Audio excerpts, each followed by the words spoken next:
Good day everyone, I'm Tim Segura from BYD Manila Bay. So today gagawa tayo ng full in-depth review nitong IMAX 9 natin. And iisa-isahin natin lahat ng features and functions pati yung buttons na meron dito sa IMAX 9. So medyo mahaba-habang video to, so umpisahan na natin. Ito yung IMAX 9 natin na premium variant. So dalawa kasi yung variant ng IMAX 9 natin, isang advanced and premium. So ito yung top of the line variant. And ito yung susi niyan. So meron tayong 5 button sa susi niyan, and yung susi pala nito guys is dalawa yung kasama niyang remote key, pero isa lang muna yung kinuha ko. Tapos may NFC card din. So yung buttons natin sa susi is yung lock, unlock, pang open ng tailgate natin, tapos yung right door and left door. So itry natin siya. Ayan, unlock natin. Tapos buksan natin yung right door. Ayan. So ipipress mo lang tong button na to twice. Ayan, open na yung doors natin. So para ma-close siya, pwede mo rin siyang pindutin ulit ng twice. Ayan, nag-close na siya. So there are 4 ways para ma-unlock natin itong IMAX 9. So isa sa susi. So lagay na natin yung key fob sa bulsa. Then meron tayong NFC dito. Yung function ng NFC natin is to lock and unlock the doors. Pwede rin niyang start yung sasakyan kung wala kang dalang susi. So ito, may NFC tayo dito, tap lang natin. Ayan, nag-lock na siya. Since naka-lock siya, yun na yung second way niya para mag-lock and unlock siya. Yung isa pang way is itong button na to. So may smart entry din tayo. So right now naka-lock siya, and yung susi nasa bulsa ko lang. So pindutin natin to. Ayan, nag-unlock na siya. Ayan. Tapos guys, ito palang IMAX natin, pwede mo rin siyang i-open dun sa BYD app natin. So dun sa BYD app, makikita mo dun, pwede mo siyang i-lock, unlock, i-start mo yung sasakyan kahit nasa abroad ka. Pwede mo siyang malocate, yung pati tire pressure, pwede mong ma-check, battery and gas, nandun lahat yon sa BYD app. So lahat ng information sa sasakyan na kailangan mo, makikita mo rin siya dun sa BYD app. Tapos ito, meron tayong sensor dito, ayan, para open yung doors natin. So ang gagawin mo lang dyan, itapat mo lang yung paa mo, then pag nag-blink na siya, tanggalin mo na. So ayan, yung automatic doors natin. So tara, pasok tayo. Dito muna tayo. So uunahin natin yung exterior, pero bago yun, open natin yung lights. So dito kasi sa BYD na IMAX 9, wala na tayong physical ng switch ng lights dito. So nandito na siya sa 15.6 na wireless Apple CarPlay and Android Auto natin. So punta lang tayo sa settings. Ayan. Tapos vehicle, then light. So on natin yung low beam natin, pati yung rear fog lights, tapos pati yung hazard. Tapos lahat ng windows niyan electrically powered, and lahat yan one touch up and down. Pati yung second row na bababa yung yung windows niya. And then ito yung pambukas natin ng doors. So wala na siyang dito. Ito na siya. Pit button na lang siya. Ayan. And open na rin natin yung hood para ma-check natin yung engine niya. So yung pag-open ng hood natin, hihilahin mo lang to dito twice. Ayan. Since nahila na natin siya twice, ito iaangat mo na lang siya.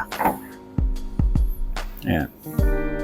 Yung engine niya is a combination of a 1.5-liter turbocharged gasoline engine and large electric motor, working together to give you around 271 horsepower and 315 Nm of torque. Hindi mo iisipin na hybrid dahil ang bilis ng response niya. 0 to 100 km/h in just about 8.5 seconds. Battery capacity for the premium is 36.6 kilowatts, and for the advanced variant naman is 20.4 kilowatts. Both variants din is front wheel drive. Dito naman tayo sa exterior niya. Una sa lahat is yung SRP niya. Meron tayong dalawang variant ng IMAX 9. Yung advanced, yung SRP nun is 2,678,000 pesos. At itong i-review natin is yung premium variant natin. Ang SRP nito ay 2,998,000 pesos. And available din pala to in 3 different colors. Meron tayong Cosmos Black, Aurora White, and itong i-review natin is the Deep Sea Blue. Yung presence ng IMAX 9 DMI ay sobrang lakas talaga. Yung haba niya ay 5,145mm, then yung lapad niya is 1,970mm, and yung taas niya is 1,805mm. letters. Kaya unmistakably, malaking MPV talaga siya. Makikita mo agad yung dragon face design language ni BYD. Bold front grille, sharp LED headlamps at yung continuous DRL line that gives it that premium look. Hindi mo iisipin na Chinese brand ito. It actually looks like something straight out of a luxury European van. Yung headlights are full LEDs. May DRL pattern na parang eyes sweeping upward. Tapos itong chrome finish sa grille at lower bumper adds executive look. Sakto sa mga family owners or businessmen na gusto ng classy pero hindi boring na MPV. Dito din sa grille located yung front facing camera natin for the 360 camera and radar for the adaptive cruise control. Functional air vents both sides ng bumper natin. And dito naman located yung camera natin for the dive pilot or advanced driver assist system. Integrated na din yung side turn signals natin sa side mirrors and may NFC lock and unlock function. Sa side naman, solid yung proportions. Kita mo yung long body, big windows at yung sliding doors. Perfect for city use. And the ground clearance of about 157mm is just right para hindi ka kinakabahan sa humps o lubak sa city. Naka 18 inches na alloy wheels tayo and yung tire size niya is 235 by 60 R18. Naka McPherson strut tayo sa harap, 4-link independent sa likod, pero itong premium variant natin is naka Daiso C intelligent suspension, meaning optimizing damping for ride comfort and handling. At dito sa likod, meron tayong full width LED light bar across the tailgate. Sobrang linis at modern look, may subtle spoiler pa tayo sa taas at power tailgate feature for convenience. Very clean looking yung rear windshield natin dito sa E-MAX 9 kasi nakatago sa spoiler yung wiper natin. And andyan na rin yung third brake lamp. Then dito sa baba sa rear bumper, meron tayong dalawang rear fog lights dyan, tapos yung DMI logo natin sa left and E-MAX 9 logo dito sa right. And yung 6 sensors natin dito sa likod. Since sa akin yung susi niya, nasa bulsa ko yung key fob niya, so meron tayong sensor dito. So tatlong doors yung may sensors natin, yung dalawang side and itong likod. So try natin. Ayan. So nag-open siya. So halimbawa marami kang dala, pwede mong gamitin yung sensor natin para hindi mo na siya pipindutin dito. Tapos itong seat natin dito sa premium natin, power folding siya. So one touch lang ng button, ito siya. So may lights din tayo. Pwede mo nang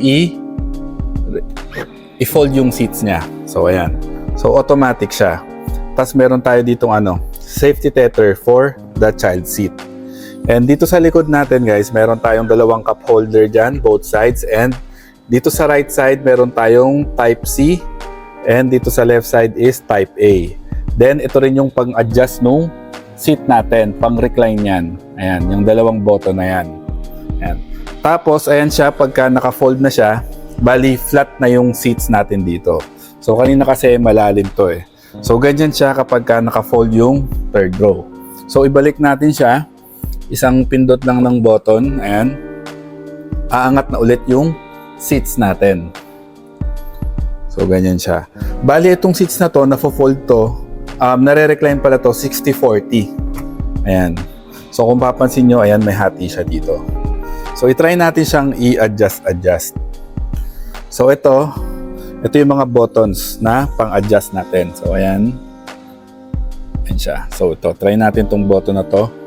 Ayan, dito siya sa left na seat. Ito naman yung nasa baba. Itong nasa baba, yan yung sa right. Tapos balik natin siya. Ayan. Ayan, dito. Ayan. Tapos ito naman yung pang-close ng tailgate natin. Tapos guys, dito pala located yung camera natin for the reverse camera and LED din yung plate light natin. Ayan. Dito naman tayo sa second row niya. Dito sa second row, ayan, paglapit ko, na-detect niya yung susi, so nag-on yung sensor niya, pero try natin i-open siya dito. Pwede nating hilahin to or pindutin to, depende sa inyo. Ayan, hinila natin. So, automatic pa rin yung doors. And dito sa premium natin guys, yung interior nito is beige and brown interior. Kasi doon sa advanced na variant nito, meron siyang black interior. So dito, yung seat natin, meron tayong USB na type A dito. Pero doon sa right side, doon type C yung charger natin. Tapos punta tayo sa second row. Ayan, meron tayong grab handle dito. So madaling makapasok sa E-MAX. Then ito yung third row seat niya. Ayan. Ayan. So, kasyang-kasya. So, maluwag. Maluwag naman dito sa second row. Tapos, meron tayong mga aircon vent dito and touch-sensitive na lights. Ayan. Tapos, upuan naman natin yung second row seat niya. Dito sa second row niya, guys, napaka-premium talaga nung feel dito. Para ka naka-business class. So, naka-captain seat siya. And ito, parang lagayan to ng phone eh. Tapos, pasok tayo. Ayan. And yung door, sara natin. Ayan siya. Tapos, ito yung second row. So, again, meron tayong aircon vent dito. Touch sensitive. Tapos, ito ay mic para doon sa Hi BYD. Please say it. Open sunshade. No problem. Ayan. So, pwede yan voice command. Dito, guys, sa second row natin, meron tayong tray table dito. Ayan. Tapos, para ka nasa aeroplano eh. Naka-tri-zone pala to. So, meaning, pwedeng yung temperature naming tatlo pagkakaiba dito sa likod. So, iba yung temperature ng dalawa sa harap, iba rin yung temperature namin dito sa likod. So, ito pang open and close ng windows natin. So, yan, nabababa rin siya. And ito, guys, wala palang tint to, pero naka-privacy glass na tayo dito sa IMAX 9. Tapos, ito ay air condition controls. Ayan. So, medyo madilim lang. Pero ayan siya, ito yung fan speed natin. Ito yung auto, on and off. Ito yung vented seats. Ito naman yung pang-adjust ng temperature. Tapos ito naman yung voice command natin. Ito naman yung para sa different zones nung sa aircon. So kapag pinindot mo itong iba-ibang zone na to, pag to dito naka-arrow, dito siya lumalabas. Pero pagka ito, dalawa, isa sa paa. So mararamdaman mo yung lamig natin dito sa floor natin. Ayan, so balik natin siya dito. Tapos, ito meron tayong ambient lighting, speakers dito, cup holder dito or bottle holder. Ito yung pang lock. Tapos, ito parang speaker to. Ayan, ambient light. Yung seat natin, ito may button sa left. Ito para mabalik sa default yung seat natin. Tapos yung pang-adjust naman niya, ito, pang-adjust to para mag-forward and backward yung seat natin. Tapos ito naman yung pang-recline natin. Ayan. So, bumababa yung upuan ko. Ayan. Tapos ito, para dito sa, ayan, seat massage.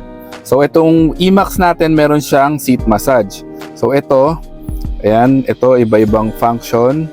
Ito naman yung intensity. Kung strong, mild, or soft lang yung pag-massage sa'yo.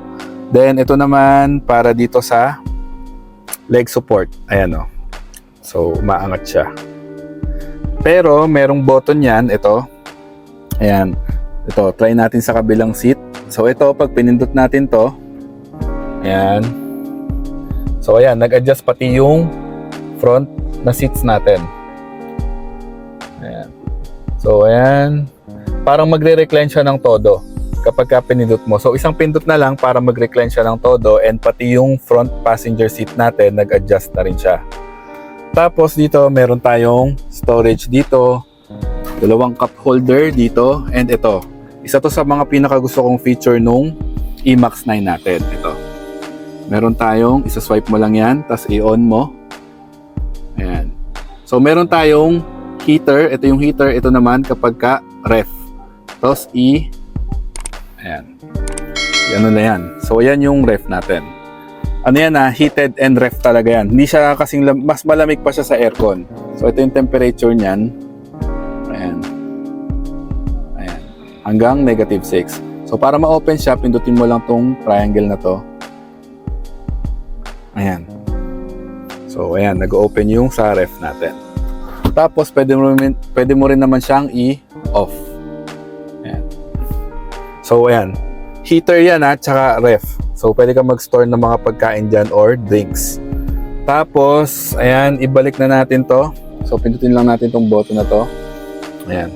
So, pag pindot mo nyan, babalik na ulit siya sa default na pwesto nung seat natin. So, dito talaga sa second row, napakaganda kasi may yung dalawang captain seat natin, may massage, pati yung driver side. Pero itong passenger na sa front passenger natin, wala siyang massage seat. So, ayan.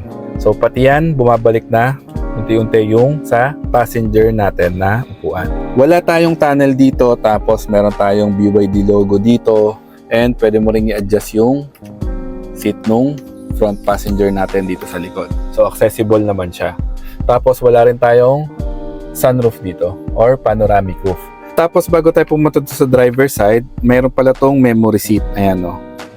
Ayan, 1 and 2. So dalawa yung memory seat niya. Tapos ito yung massage natin, gumagana pa din. Ayan, iba on and off. Ayan. So doon naman tayo sa sa driver side. Syempre naka-automatic doors tayo. Ayan. And punta tayo sa driver side. Ayan. Tapos sara na natin to. Ayan. So dito sa driver side, yung doors natin dito is naka brown and beige interior. Ito yung pang-open ng doors natin. Ito yung pang-lock ng windows. Tapos ito yung window controls natin, pang-lock and unlock, and side mirror controls, and power na folding. And may ambient lights tayo dito. Tapos ito parang piano black pero may design siya eh. Tapos ito yung sa gas natin, sa tailgate, and ito pang manual na open ng door natin. So halimbawa hindi mag-function to, ito naman siya. Tapos yung seats natin dito sa driver side is power adjust siya. Ayan. 8-way yan. 8-way power adjust with lumbar support. And ito naman para dun sa massage seat natin. So ito yung pang on. Ayan, makikita nyo, gumagalaw na siya. Kasi ito yung mga intensity niyan and different modes. Ayan, ito yung modes. Tapos, ayan, pasok tayo. So, one touch up and down yung windows natin. Ayan, patayin natin yung hazard. Pati yung headlight. So, i-off na natin. Tapos, ayan, tilt and telescopic tong steering wheel natin. Ayan. Ayan siya. Tapos, napakalambot. So, na-drive ko na tong E-Max and mabilis din talaga to para sa size and sa weight niya. Medyo mabilis din talaga siya. So, dito sa left side, ito meron tayong piano block to eh. So, piano block yan across dun sa dashboard natin. Tapos, yung aircon vent natin, tago siya. Ayan. Ayan, tago siya. Tapos, may ambient lights pa rin tayo dito. Ayan. Hanggang dun sa kabila. Ayan. So, mapapansin nyo, saan ba ina-adjust yung aircon natin? So, para siyang nasa seal na EV natin. So, pindutin mo lang itong sa aircon. And ito yung adjustment ng aircon natin. Ayan. Ayan siya. Itong gitna. Ayan. Ito naman yung kabila. Ayan. So, pwede mo itutok dito sa screen. So, automatic na siya. So, parang dito mo na siya i-adjust. Wala na yung vent na yung ikaw magtututok manually. Tapos dito naman wala na tayong physical buttons or natin para sa lights. So ito sa wiper natin, ito yung sa front, ito yung sa rear, and ito yung pang mist. Ayan, para sa tubig. Pero yung headlight natin, yung pang bright niya, ito pa din, and yung signal light. Yun pa rin yung function niya. Pero nawala lang yung pang on and off kasi meron naman tong auto na headlight. Tapos ito yung sa cruise control natin, itong side na to. So ito yung parang interval kung gaano kabilis or kung gaano kalayo yung distance na gusto mo. Ito yung sa camera natin, ito yung buttons natin for the 360 camera. Itong button na to, dati ito yung sa rotating touchscreen pero hindi na kasi siya rotating ngayon. So pag pinindot mo to, pwedeng siyang mag-radio, wifi, ayan, yun na yung function niya. Kasi ito naman yung sa cruise control natin, and ito para dito sa ayan. So, dito yan, yung data na babago. Nakikita niya. Ayan. Tapos, ito yung horn natin. Ayan. Tapos, dito naman sa right side niya, ito ay para doon sa modes. Ayan. Dito. I'm listening. Ayan, yung sa voice command natin. Tapos, ito hands-free telephone. Ito yung menu para ma-control natin yung LCD natin dito. Ayan. Tapos, ito pang scroll. Next track, previews, and tra. Isa-isayin na natin to. Yung size pala nito is 12.3 inches siya. 12.3 inches. So tara, itong button na to para ma-access natin siya. Ayan. So dito, ito yung compass natin, clock, ito sobrang dami. Ito yung sa speed limit, ito sa adaptive cruise to, gear natin, yung speed, outside temperature, parking brake, ayan, electronic na yan, auto high beam. Ito yung sa ano yan, yung die pilot niya. So nadidetect nyo dyan kung may sasakyan dito sa harap, nadidetect na din kung may mga tao. Tapos ito yung charge ng battery natin, ito naman yung sa fuel tank natin, range ng gas natin, tapos ito naman yung sa total na mileage natin. So ito, pindutin na natin itong button na to. So may navigation siya, ayan, speed limit, timer, ayan, songs. Tapos dito naman sa left side, ito para dito yan. So ayan, past 50 kilometers, ayan. Ano yan, mga consumption kasi yan eh. So liter per kilometer, fuel consumption, ayan, capacity, charging capacity. Tapos ito naman yung sa tire pressure. So ayan yung mga mga menu niya para makita yung kung ano yung gusto mong naka-display dito sa natin, sa instrument panel natin. And ito yung cambio natin. So pagka binaba ko siya, yan na yung drive. Ayan, nag-auto-release na yung electronic parking brake natin. Then kapag ni-reverse ko siya, pansinin niyo yung side mirror natin, bababa siya. Ayan. So, automatic nag-a-adjust yung side mirror natin para makita natin yung baba. Tapos, nag-on na rin nag-activate na rin yung 360 na camera natin. So, ito, meron tayong 2D. Ayan. Ayan siya. Tapos, pwede mo rin makita yung nasa ilalim nung sasakyan natin. Ayan. Tapos, ito yung parking sensors natin. Tapos ito, ayan, iba-ibang view. Ayan siya. Ayan, wide ng rear, tapos both sides, ayan, right side, left side, rear, and front. Tapos i-park na natin. Pag ipa-park mo siya, pindutin mo lang tong gilid. Ayan. So, naka-park na ulit siya. Tapos, dito, headliner natin is gray, and ito meron tayong vanity mirror with light, same doon sa passenger side. Ayan. Tapos ito, auto dimming na rear view mirror. Ito naman, lagay natin ng sunglasses. Tapos ito yung natin pala guys, yung sunroof natin is tilt lang. So hindi siya now open dito, pero nati-tilt lang yung glass natin dito. Tapos ito naman pang close nung sunshade. Tapos ito, light. Ayan. Touch sensitive din naman yan. Ayan siya. Ayan. Tapos dito sa gitna, meron tayong wireless charger. Parang Alcantara to. Ayan na yung aircon vent. And ito yung different modes natin. So ito yung Eco, Snow, Sport, or Normal mode. So ito siya. Ito, pwede mo siyang i-switch dito. Hazard natin, auto brake hold, pang on and off nung sasakyan natin. EV or HEV mode, tapos defogger natin and volume controls. Tapos ito naman parang parang Alcantara siya, parang maliit na storage dito. Dalawang cup holder, and ito yung center console natin. Ayan. Tapos dito sa ilalim niya, meron tayong dito, storage pa. Ayan, so meron tayong USB type A, type C, and SD card dun sa gitna. Tapos dun naman yung 12 volts na power outlet natin. Ayan. Tapos ito, isa-isahin naman natin yung function ng 15.6 inches na wireless Apple CarPlay and Android Auto. So i-home natin. So ito, pag sin-wipe down mo siya, Wi-Fi, Bluetooth, connected device, ayan, dark mode, screen off, cellular data, ayan, yung brightness ng center screen natin. Ayan, tapos ito naman para dun dito. Ayan.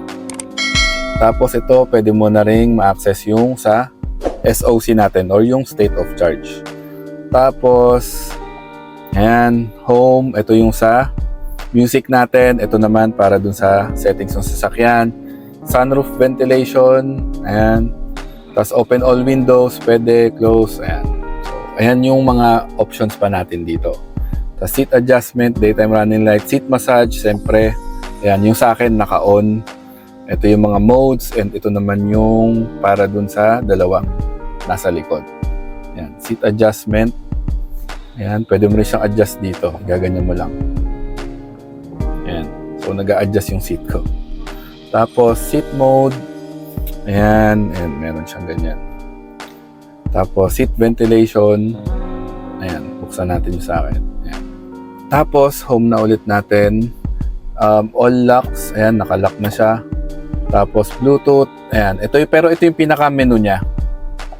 Ayan. So ito yung menu niya, ito yung mga pwede, Apple CarPlay, Android Auto, albums, around view monitor, yan yung camera, BYD Assistant, BYD Store, so dyan ka mag-download ng mga apps. Ayan, so ang dami. So ayan, may karaoke pa tayo dito. So dito na tayo sa settings. So settings, unahin natin yung system niya. Ayan. So ito, connection, yan, Bluetooth, Wi-Fi, yan, audio, ayan. So ito yung sa audio niya.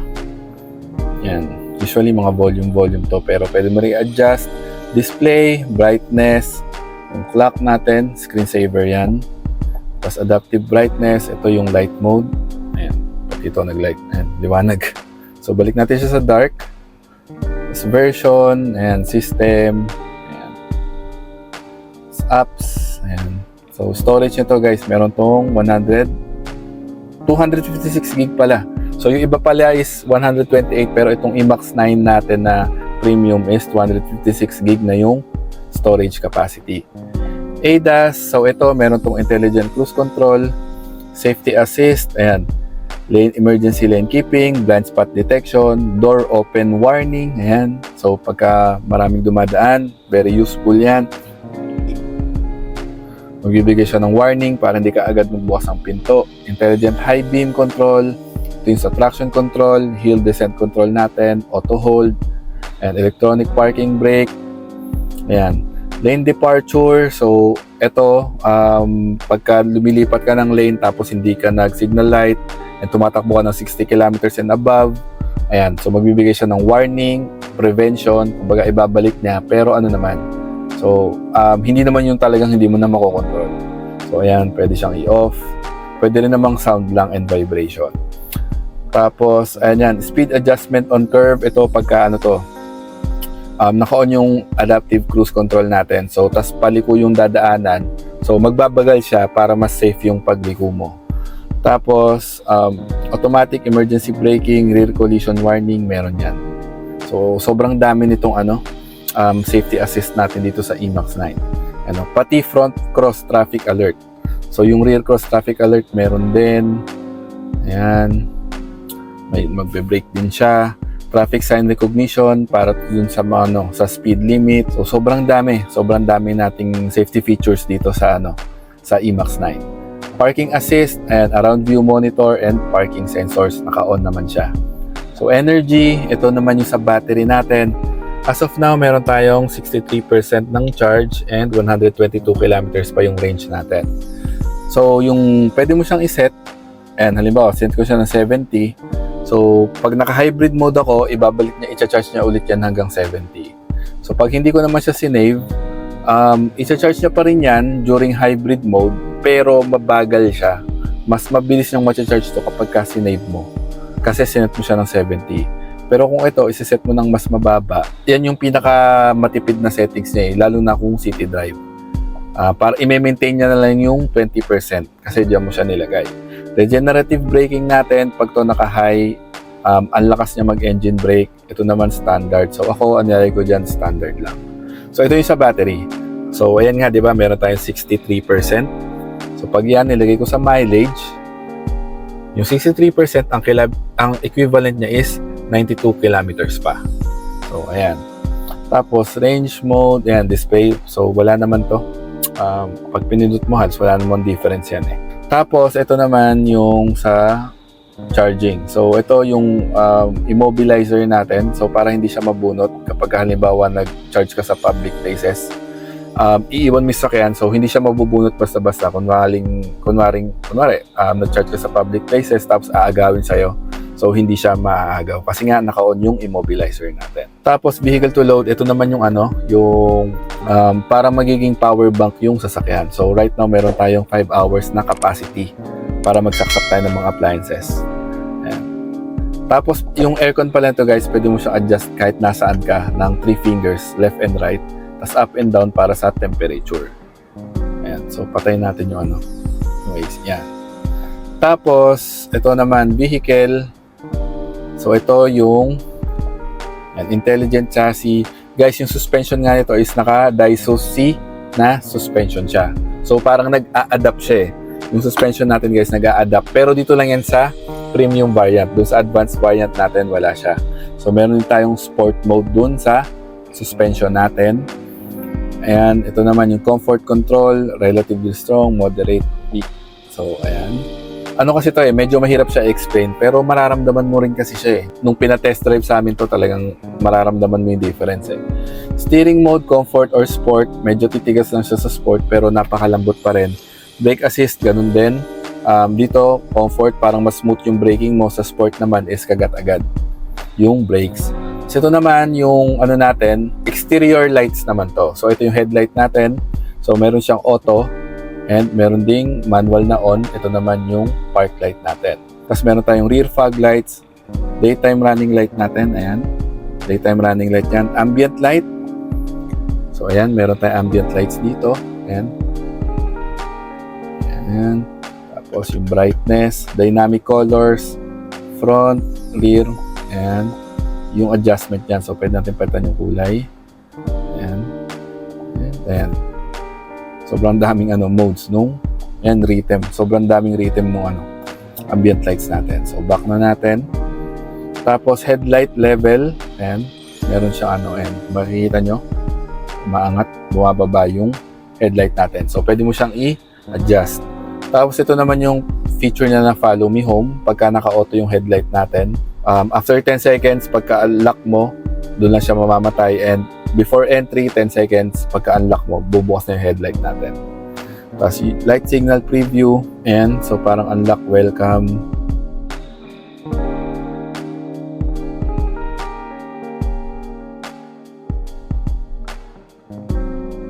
Tapos, dito naman tayo sa comfort driving, auto wiper. Yan.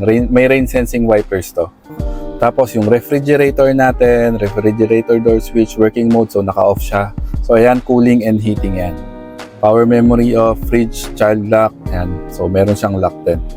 Instrument natin, para dito yan. So, ayan. So, nare-detect niya kung may sasakyan and may tao. Tapos, ito, ayan. Instrument panel natin. Instrument simple. Tapos, full. Sa navigation to. So, pagka naka-on yung, yung built-in navigation niya, so, pwede mo siyang i-full screen dito or simple lang. Parang dito lang sa gitna. Tapos, display mileage, auto, trip HEV. So, ito yung tinakbo niya, naka-hybrid mode siya. 6 pa lang siya.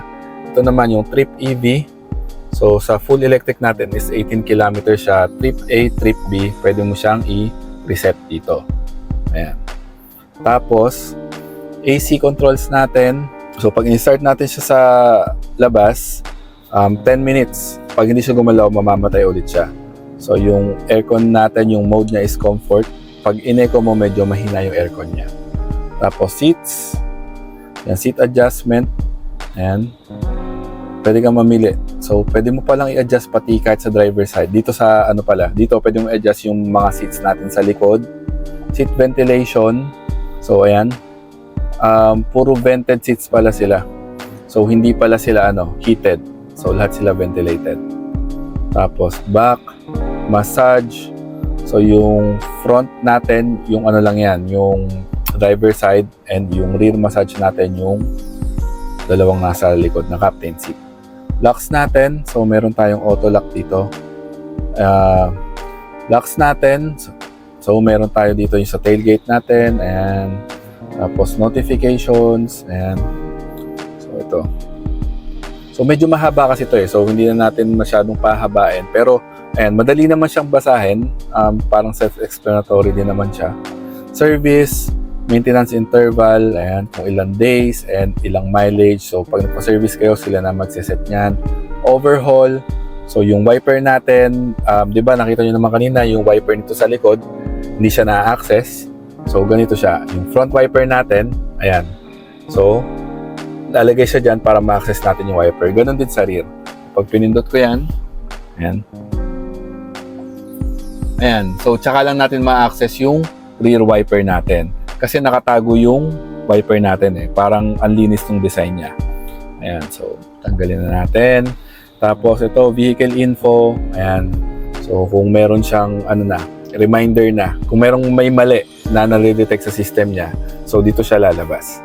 Tapos, home na ulit natin. So, ayun. Ito ulit yung interior nung Emax 9 na premium natin. I hope nakatulong sa inyo itong video na to. And kung nagustuhan nyo aking video, please do like, share, and subscribe para updated kayo sa mga future uploads ko about BYD. So for more inquiries, test drive, unit viewing, and kung buying kayo ng any BYD units, i-message nyo lang ako sa number na naka-flash dyan sa screen. So yun lang po, stay safe and goodbye.